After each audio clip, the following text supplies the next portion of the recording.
Notre Dame suffered a tough blow today when Isiah Canion announced on Twitter that he had decommitted from Notre Dame. Certainly a tough blow for the Irish. This kind of special edition podcast is going to go into the backstory of it's a brief backstory of what happened here, or at least the reasons for the decommitment, why Notre Dame made the decisions they did about taking certain players and not others, how the process goes down, what they need to do here next for Notre Dame, and why this is a tough loss. So this, from what I understand, Isiah Canion, wide receiver out of Warner Robins, Georgia, I guess in the last few days has kind of started to express his desire to leave the class. The explanation that was given to the sources that I talked to was that he essentially didn't want to go that far away from home. He has a relative who doesn't want to fly, doesn't like to fly, and didn't want him to be that far away from home. And so made the decision ultimately to decommit from the class. It happened a little faster than expected. My understanding is that talking to some sources, and this is already out earlier on the Irish Breakdown Premium message board, which you'd see it if you were a member of that. But essentially, this kind of happened quickly. Notre Dame thought they'd have a little bit more time to talk to Isiah about staying in the class and other options, but it happened quickly. And Notre Dame is going to move on from this one. As much as they liked Isiah Canion, I think when you don't have the support for your program at home, it's really tough to A, get a kid to sign, and then B, keep him there. And so I think Notre Dame is in a situation where they had to make the tough decision to say, hey, look, we love this kid as a player. I think that he can fit into what you're trying to do there academically in other areas, but if he doesn't want to be there and the support system at home doesn't want him to be there, it's just not going to work out. And that's basically where Notre Dame is. Canyon's a very intriguing player. Kid that ranked in the top 100 by On Three, ranked number 95 in the country by On Three. Yet 247 and rivals have him ranked as a 3-star. Irish breakdown grade for him was a top 100 caliber player with a very high upside, 5-star upside type of player. Very intriguing prospect. He plays some quarterback, plays some wide receiver, plays some defensive back for Warner Robins. Obviously projects, in my opinion, best as a wide receiver at the next level.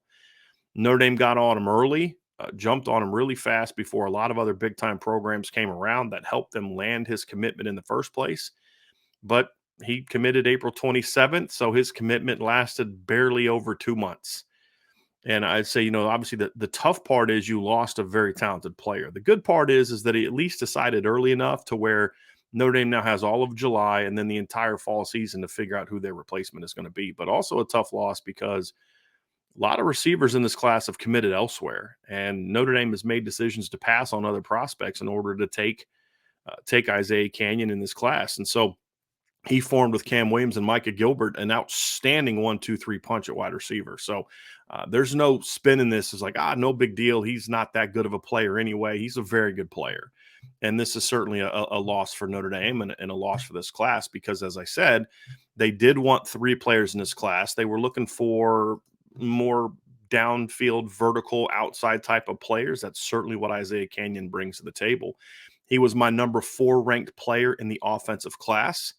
He would rank, I believe, 6th overall. I had Cole Mullins and Bronte Johnson ahead of him on the defensive class, but number 4 class, all ranked as top 100 players. It's had one of the 3 highest upside grades in the class for me, just on raw God-given ability. So in that regard, it's certainly a tough loss for Notre Dame, and they're going to have to figure out a way to overcome it. So let's talk about. I think one of the questions I get a lot is, well, this is what you get for not staying on Jason Robinson or this player or that player. And the reality is, I understand that sentiment, and it's easy to say in hindsight, but that's just not practically how recruiting works. When you're at a number, your number's 3, and you've got players telling you, I'm committed, I'm locked in, I'm not going anywhere. You have to, to a degree, take them at their word. The situation with Isiah Canion was tough because it's not like he was out taking other visits. This isn't a situation where, he made a visit to Georgia and Alabama and Clemson and just decided I'm going to decommit. This kind of came out of nowhere recently. And this is a young man that made his official visit in June. Everything went great from everything that we've been told. So this is not something that Notre Dame necessarily had a a inkling that this was going to happen. And so you lose this player, and now you've got to kind of go back to the drawing board a little bit. But to say, well, they should have kept recruiting this player, that player, the other player, there's a greater risk that if you do that, you then force out a kid that's in your class because you've told these recruits, hey, look, we're taking 3 receivers. We've made the decision to pass on Jason Robinson and some other players because we're only going to take 3 and we're focusing on next year. But then you're out still recruiting a bunch of other players. It's one of those things where all of a sudden it's like, well, hold on a second. Do you not want me? And that's something that happened with Owen Wafel. That was one of the things that kind of happened to Owen Wafel is they said, hey, we're only taking X number of interior players. Well, I'm in the class already. I know you're recruiting Justin Scott, yet you're still recruiting these other players.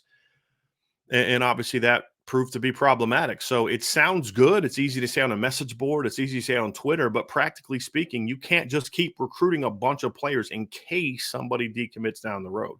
Now, are there times where you can keep a relationship going? Yes, you can keep a relationship going. And I think that's something Notre Dame has done, even with some players that aren't on the board anymore. There's still a back channel relationship, even though it's not an active recruitment. And you'll see Notre Dame hopefully look to take advantage of some of those. But this is also a relatively deep receiver class. I don't know if there's a lot of guys out there like Isiah Canion from an upside standpoint, but there's still a lot of really good wide receivers out there that Notre Dame is going to keep an eye on. But look, I have no problem being critical of the Notre Dame staff when they warrant it. We've done plenty of that at Irish Breakdown. This is just one of those situations where we can do the hindsight game of what they could have, should have done, but I have no issue with what Notre Dame did. They identified a player they wanted.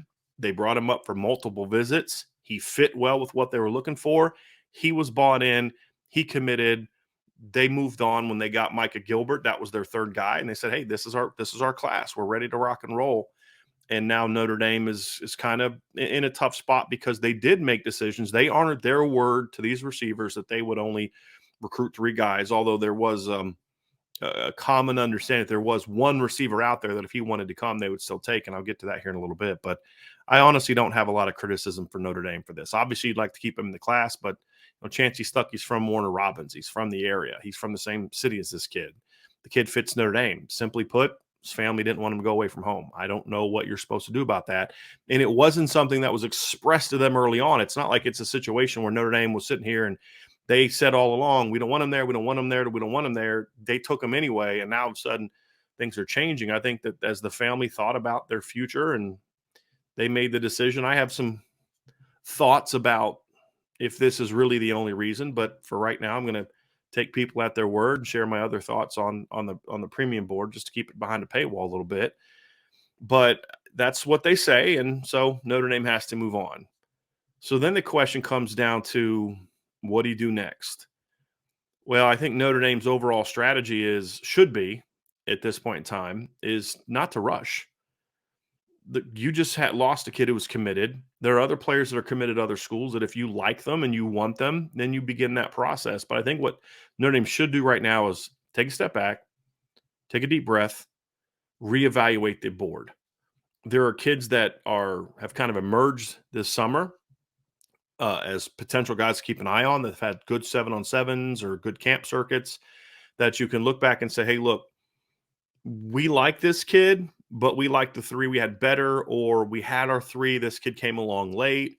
So I would say reevaluate the board. I would say allow your offense to to prove itself this season.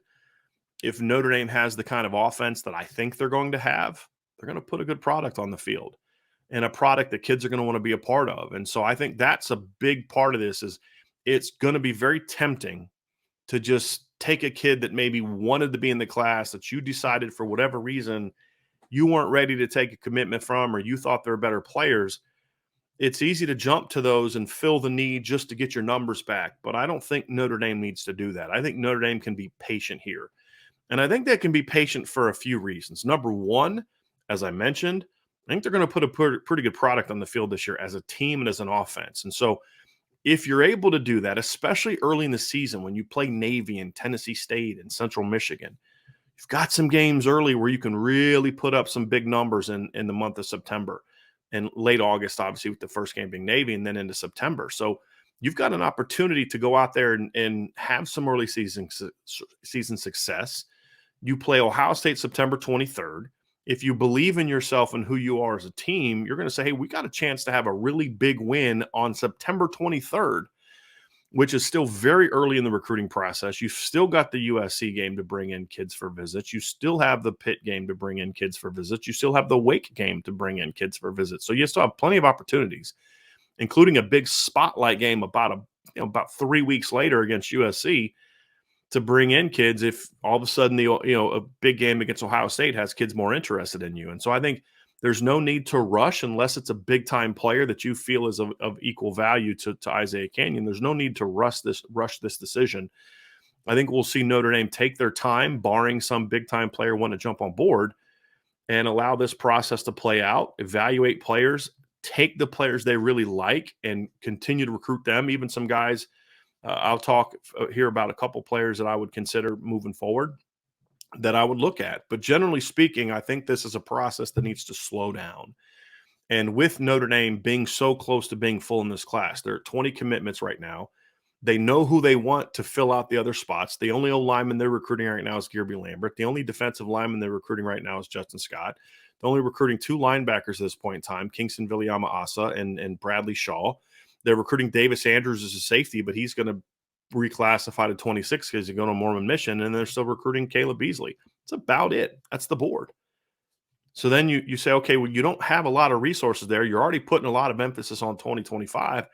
And that's the other reason I would take my time to let this thing play out is see where you are with 2025. See what kind of players you can get in 2025. So you can get some early commitments from some top players here in the first couple months of the season.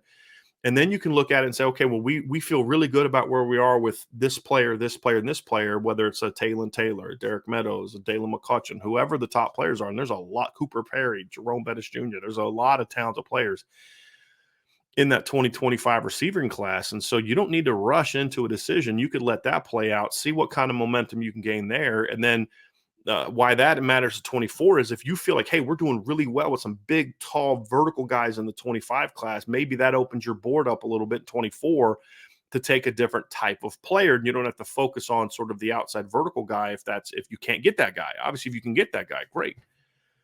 And so I think that's part of the strategy that goes into it as well. And honestly, here's where I'm at on this one. I would look for 2 types of players if I'm Notre Dame. Number one is I would look for the really talented, like highly ranked for the right reason type of players. And then I would look for maybe some under the radar kids that develop late. That's also partly why I would allow this process to play out. And neither one of those categories is going to be able to happen immediately. So the first category, the big time player, this is an easy one. That's Ryan Wingo, the 5-star kid out of St. Louis from University High School. I've said before, I didn't think his junior film was as great as I'd hoped it would be. He's still a very raw player, but he's got a lot of talent and a lot of ability. He's also a kid that's got a very academically oriented kid. Right now, Ryan is just focused on other things. He has liked Notre Dame a lot in the past. He's got a good relationship with CJ Carr, from what I'm told. There's just other places that are attracting him. And I think part of it is the product on the field. Ryan is a smart kid. He looks at Notre Dame's offense and he says, I mean, imagine he has to say to himself, you haven't put a good offensive pass game product on the field in a while. Last time you had a big time wide receiver was 2019. Before that, it was 2015. And then you look at other schools that are throwing for more yards. Even Georgia, who's considered a running team, is thrown for significantly more yards than Notre Dame in recent years and has won 2 titles. So you can understand why Ryan would be attracted to them. Tennessee last year put up a ton of passing numbers last year. You can understand why he'd be looking at them.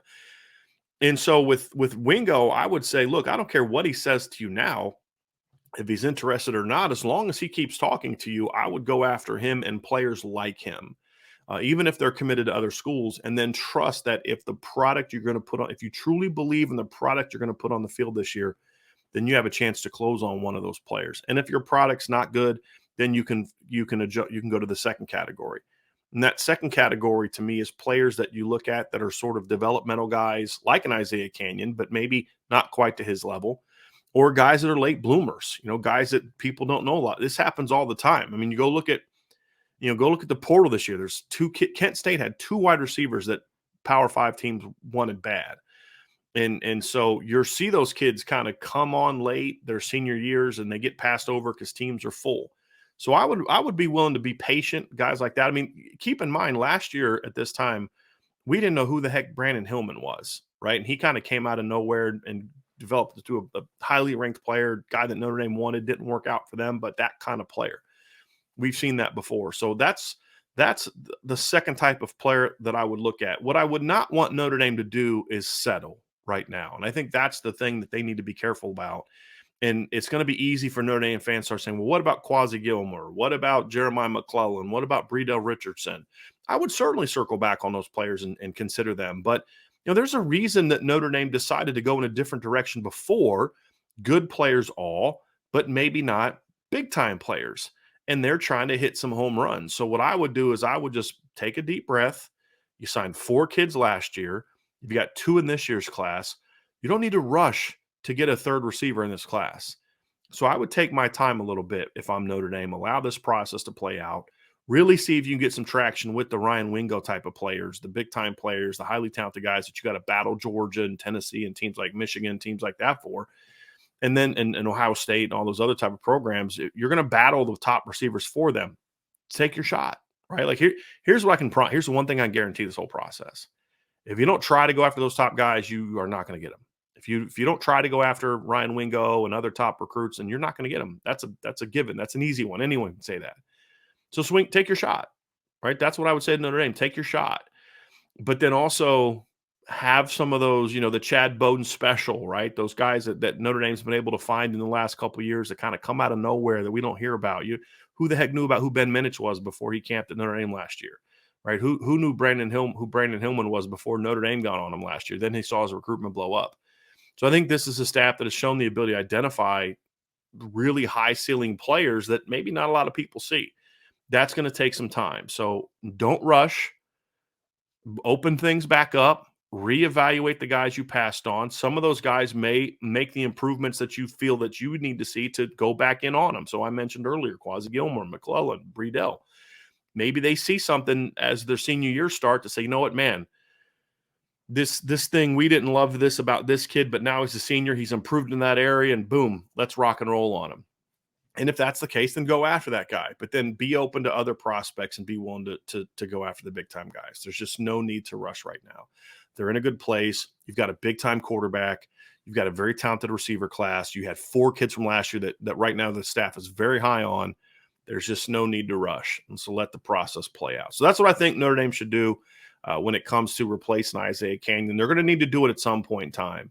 He's a very talented player. There's no spinning this. It's like, not a big deal. He wasn't that good anyway. I missed it. No, he was a very good player, very talented player, very high ceiling. This is a loss. The question is, okay, it's not that you dwell on the loss, sure, but you move on, right? You say, okay, he's gone. He doesn't want to be here. It is what it is. It's a loss.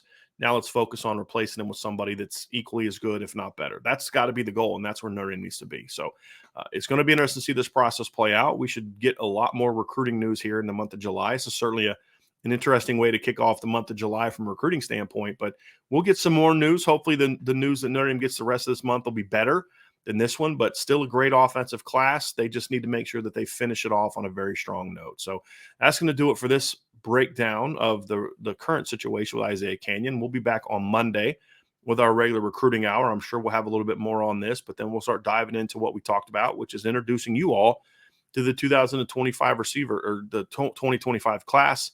Probably be a good time to talk about receivers. So we'll probably have a little conversation about receivers this week when we talk about the 25 class. So make sure you check that out. If you have not done so, sign up for our message boards at boards.irishbreakdown.com. We'd greatly appreciate that. If you're listening via podcast platform, we would greatly appreciate a 5-star review for our platform. And if you are liking on YouTube or any other platform, give us a like. Make sure you subscribe to our channel and check out all the content we're doing at irishbreakdown.com. And as we said, the message boards, we've had a lot of this intel out for a little while now on the message board.